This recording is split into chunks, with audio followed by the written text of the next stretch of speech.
কানাডায় গ্লোবাল টি-20 লিগের প্রথম ম্যাচে সাকিব শরীফুলদের বাংলা টাইগার্স মিসিসিগান, প্রতিপক্ষ আরেক টাইগার্স মন্ট্রিল।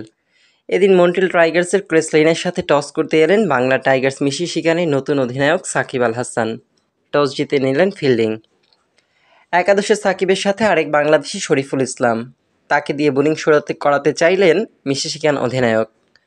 প্রথম ওভারটা করলেন ভালোই, অ্যাস্টন আগার আর লিনকে করা প্রথম ওভারে দিলেন মোটে 3 রান। তবে সাকিবের দলের হয়ে প্রথম উইকেট ডেভিড ওয়াইসের, 7 বলে 13 করা মন্ট্রিল অধিনায়ককে ফেরান তিনি। এরপর দ্বিতীয় উইকেটে অ্যাস্টন এগার আর সেইফার্টের 48 বলে 88 রানের জুটি, আর এতেই বড় রানের ভিত পেয়ে যায় মন্ট্রিল। 10ম ওভারে পাভরেজরা যখন 44 করা সেইফার্টকে আউট করেন, ততক্ষণে মন্ট্রিলের বোর্ডে 103 রান। তারপরের ওভারেই এগার আর আদিত্যকে ফেরানো ওয়াইসে। তবে ম্যাচের রিদম ঠিকই নিজেদের কাছে রেখে দেন দিলপ্রীত আর বেন মেনেতি, তাদের জুটি 46 বলে 41 রানের। তারপর 19তম ওভারে এই জুটি ভাঙেন বাংলাদেশি পেসার শরীফুল ইসলাম, ফেরান 22 বলে 40 করা মেনেতিকে। তবে অপর প্রান্তে দিলপ্রীত 33 বলে 41 রানে অপরাজিত থাকলে নির্ধারিত 20 ওভারে ঠিকই 189 রানের চ্যালেঞ্জিং সংগ্রহ দাঁড় করায় ক্রিস লিনের দল। বাংলা টাইগার্স মিসিসিগানের পক্ষে শরীফুল ইসলাম এক মেডেন সহ 4 ওভারে 16 রান দিয়ে নেন একটা উইকেট।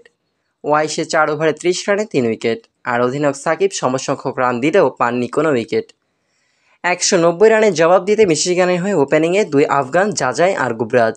জাজাই অবশ্য টিকতে পারেননি বেশিক্ষণ, 12 বলে 13 করে আউট হন ইনিংসের চতুর্থ ওভারেই। এরপর ব্যাট করতে আসেন বাংলাদেশি অলরাউন্ডার সাকিব আল হাসান।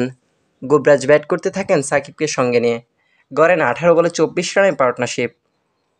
তবে সাকিব নিজের ব্যর্থতার বৃত্ত ভাঙতে না পারলে আবারও বিপদে পড়ে যায় তার দল। আফজালের বলে আল হাসান আউট হয় 6 বলে 3 করে, কিন্তু দলের জয়ের আশা বাঁচিয়ে রাখেন গুবরাজ। 39 বলে 6-4-5-6 করেন 64 রান। তবে গুবরাজ আউট হলে দলকে আর জেতার রেসে রাখতে পারেনি কেউ, উল্টো ডট বল খেলে পরাজয়ের ব্যবধান বাড়াতে থাকে কয়েকজন। মোহাম্মদ ওয়াসিম করেন 13 বলে 7, এরপর ইফতেখারও মাত্র 116 স্ট্রাইক রেটে 24 বলে 28 করে আউট হন, আর ওয়াইসের ব্যাট থেকে আসে 8 বলে 3। শেষ দিকে শরীফুল ইসলাম 1/6 4 বলে 8 রানে অপরাজিত থাকলে বাংলা টাইগার্স মিসিসিগানের ইনিংস থামে 8 উইকেটে 156 রানে। সাকিবের দলের হার 33 রানে।